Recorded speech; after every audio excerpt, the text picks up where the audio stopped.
साथियों, आज हम 10th क्लास के पहले अध्याय की बात करेंगे जिसका नाम है रासायनिक अभिक्रिया एवं समीकरण। तो आप यदि इस क्लास की लास्ट तक जुड़े रहोगे तो आपको पूरा चैप्टर क्लियरली समझ में आ जाएगा। देखिए, सबसे पहले तो यदि अध्याय की बात करें तो अपना जो अध्याय है उसका नाम है रासायनिक अभिक्रिया एवं समीकरण। तो सबसे पहले बात करें भी रासायनिक अभिक्रिया किसे कहा जाता है भी, तो अपन कह सकते हैं भी, देखो, आप परिवर्तन के बारे में पढ़ते हो। यदि परिवर्तन की बात करें तो परिवर्तन जो है वो दो प्रकार का होता है भी। एक तो होता है आपके भौतिक परिवर्तन और दूसरा कौन सा परिवर्तन होता है भी, रासायनिक परिवर्तन। ठीक है जी। अब क्या होता है कि भाई यदि किसी वस्तु के भौतिक गुणों में परिवर्तन होता है तो उसे भौतिक परिवर्तन कहा जाता है, और यदि कोई नया पदार्थ बनता है और रासायनिक गुणों में परिवर्तन होता है तो उसे रासायनिक परिवर्तन कहा जाता है। यदि भौतिक परिवर्तन की बात करें तो परिवर्तन के बाद यदि उसकी उस अवस्था को हटा दे तो वह पुनः उसी अवस्था में आता है तो उसे भौतिक परिवर्तन कहते हैं। और यदि अपन कहें कि इस रासायनिक परिवर्तन के अंदर कोई नया पदार्थ बन जाता है। देखिए, यदि अपन एग्जाम्पल की बात करें भौतिक परिवर्तन के, तो भौतिक परिवर्तन के एग्जाम्पल की बात करें तो अपन कह सकते हैं भी जो पानी है, इस पानी से यदि अपन बर्फ बना दे तो क्या होगा भी, कुछ नहीं होगा भी, कोई नया पदार्थ नहीं बनेगा, और बर्फ से वापस पानी भी बना सकते हैं। तो ऐसे परिवर्तन को कौन सा परिवर्तन कहते हैं भी, भौतिक परिवर्तन कहते हैं। इसी प्रकार यदि रासायनिक परिवर्तन की बात करें तो रासायनिक परिवर्तन का मतलब क्या होता है भी, रासायनिक गुणों में परिवर्तन, और यह अपन कह सकते हैं नया पदार्थ बनता है। इसमें जो है वो नया पदार्थ बनता है। एग्जाम्पल जैसे दूध है भी, तो दूध जो है इसको अपन दही में कन्वर्ट कर देते हैं। अब दूध से दही बना तो कुछ नया पदार्थ बना। जब नया पदार्थ बनता है तो उसे कौन सा परिवर्तन बोलते हैं भी, रासायनिक परिवर्तन कहा जाता है। ठीक है। और दूसरा अपन कह सकते हैं अब आपका मन होगा नहीं भी मैं तो वापस दूध बढ़ाऊंगा, तो क्या बन सकता है, क्या नहीं बन सकता, तो ऐसे परिवर्तन को रासायनिक परिवर्तन कहते हैं। अब देखिए, आपका जो पहला पार्ट है रासायनिक अभिक्रिया एवं समीकरण। तो रासायनिक अभिक्रिया किसे कहते हैं भी, तो अभी अपन ने पढ़ा रासायनिक परिवर्तन। तो रासायनिक परिवर्तन को ही क्या कहा जाता है भी, रासायनिक अभिक्रिया कहा जाता है। डेफिनेशन है ऐसे परिवर्तन जिसमें नए गुणों वाले पदार्थ का निर्माण होता है उसे रासायनिक अभिक्रिया कहते हैं। अब जो रासायनिक अभिक्रिया होती हैं उसमें दो प्रकार के पदार्थ होते हैं। जैसे कोई रासायनिक अभिक्रिया ले ली, एक तो C+O2, क्या बन गया भाई, CO2। जब अपन कार्बन को जलाते हैं ऑक्सीजन की उपस्थिति में तो CO2 कार्बन डाइऑक्साइड बनता है। अब जो रासायनिक अभिक्रिया के अंदर पदार्थ भाग लेते हैं उस भाग को कहा जाता है अभिकारक या क्रियाकारक, और जो नया पदार्थ बनता है उसे कहा जाता है उत्पाद। तो अभिकारक का मतलब होता है ऐसे पदार्थ जो किसी रासायनिक अभिक्रिया में भाग या हिस्सा लेते हैं उसे अभिकारक कहते हैं, और जो नया पदार्थ बन जाता है उसे क्या कहा जाता है भी, उसे कहा जाता है उत्पाद। एग्जाम्पल बहुत सारी रासायनिक अभिक्रियाओं का, जैसे भोजन का पाचन है, श्वसन है। रासायनिक अभिक्रिया के प्रेक्षण कौन कौन से हैं, तो रासायनिक अभिक्रिया में क्या क्या हो सकता है, भौतिक अवस्था में परिवर्तन हो सकता है, रंग में परिवर्तन हो सकता है, तापमान में परिवर्तन हो सकता है, गैस का उत्सर्जन हो सकता है, अलग अलग प्रकार से क्या हो सकता है भी, परिवर्तन हो सकता है। अगला देखो भी, देखिए एक जो अभिक्रिया है, एक आपके अभिक्रिया दी गई है कि ये जो पूरा का पूरा समीकरण है ये है जिंक और सल्फ्यूरिक अम्ल अभिक्रिया करते हैं। जब जिंक और सल्फ्यूरिक अम्ल क्रिया करते हैं तो उत्पाद तो बनता क्या है, zinc sulphate dot hydrogen plus hydrogen. ठीक है भाई, जिंक जो है ये जिंक क्रिया करता है सल्फ्यूरिक अम्ल, सल्फ्यूरिक अम्ल को कहा जाता है H2SO4। जब ये क्रिया करता है तो एक तो बनता है ZnSO4 और साथ में बनता है आपके हाइड्रोजन। ठीक है। अब इस रासायनिक अभिक्रिया के अंदर क्या हो रहा है भी, तो अपन कह सकते हैं इस रासायनिक अभिक्रिया में ये पदार्थ जो है ये तो क्रिया कर रहा है, और जो पदार्थ रासायनिक अभिक्रिया में क्रिया करते हैं उसे क्या कहा जाता है, क्रियाकारक कहते हैं। क्या कहते हैं भी, क्रियाकारक। और जब कोई नया पदार्थ बनता है उसे क्या कहा जाता है, उसे कहा जाता है उत्पाद। ठीक है, अब देखो रासायनिक अभिक्रिया को संतुलित करना। ठीक है, अब अपन ने कहा भी एक इस पाठ के अंदर नियम पढ़ते हैं जिसे बोलते हैं द्रव्यमान संरक्षण का नियम। क्या होता है भी द्रव्यमान संरक्षण का नियम?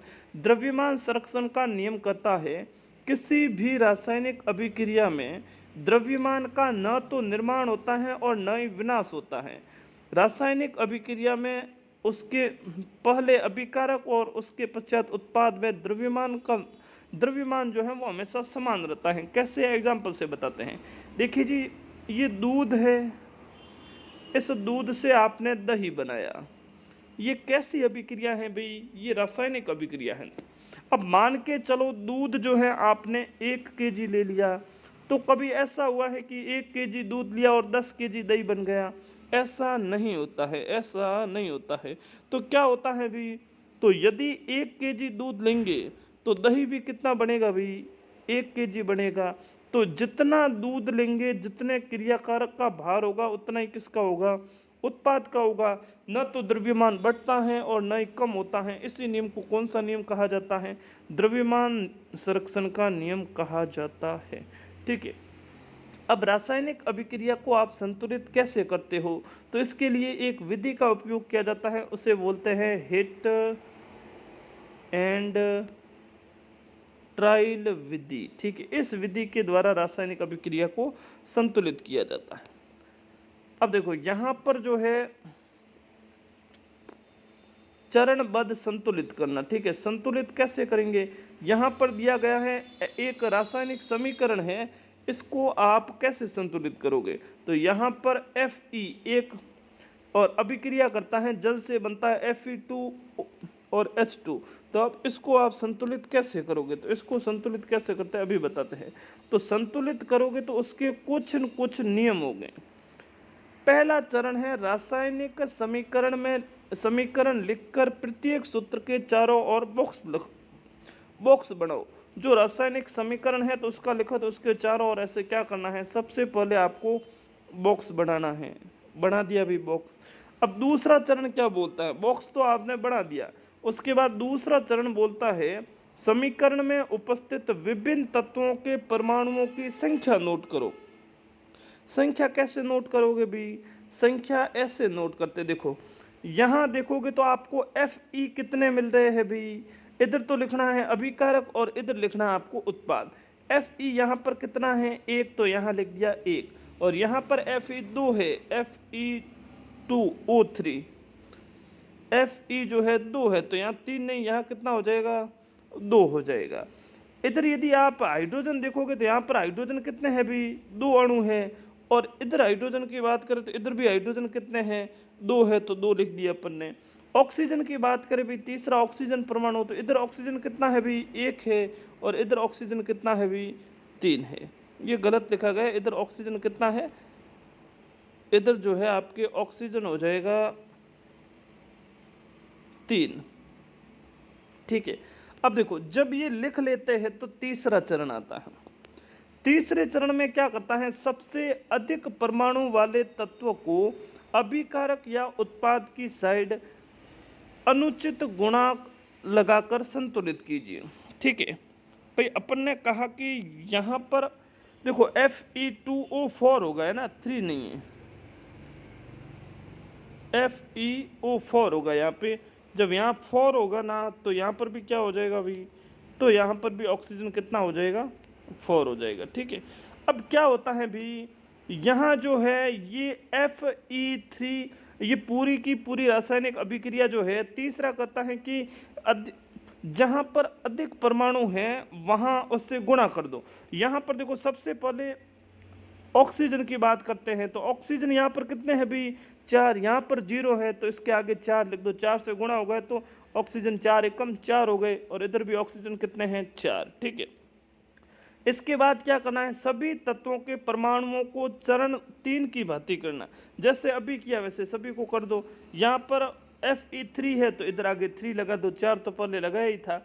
अब 4 यहाँ लगाए तो यहाँ पर हाइड्रोजन कितने हो गए? यहाँ पर हो गए 4 दूनी 8, भाई 2 नीचे हैं हाइड्रोजन और 4 गुणा हो जाएगा 4 दूनी 8, और यहाँ पर भी अपन 4 लिख देंगे, 4 दूनी 8, ये हो गया हाइड्रोजन का संतुलित। ठीक है, अब देखो इसके अंदर देखोगे ना, इस अभिक्रिया के अंदर लगभग पूरा का पूरा संतुलन हो चुका है। कैसे हुआ है देखो भी, गौर से देखो कि भी यहाँ Fe3 है, यहाँ पर भी Fe3 है, यहाँ पर हाइड्रोजन 4 दूनी 8 है तो यहाँ पर भी 8 है, ऑक्सीजन 4 है तो यहाँ पर भी ये 4 है, तो ये संतुलन होगा। लेकिन इसके अलावा और भी चीज़ों का ध्यान रखना है। क्या रखना है भी, सभी तत्वों के परमाणुओं की संख्या अभिकारक के दोनों ओर समान होनी चाहिए। पांचवी बात है, अभिकारक एवं उत्पाद की भौतिक अवस्था भी लिखनी पड़ेगी आपको। यदि कोई अभिकारक ठोस है तो उसके साइड में कोष्टक में S लिखो, द्रव है तो उसे क्या लिखोगे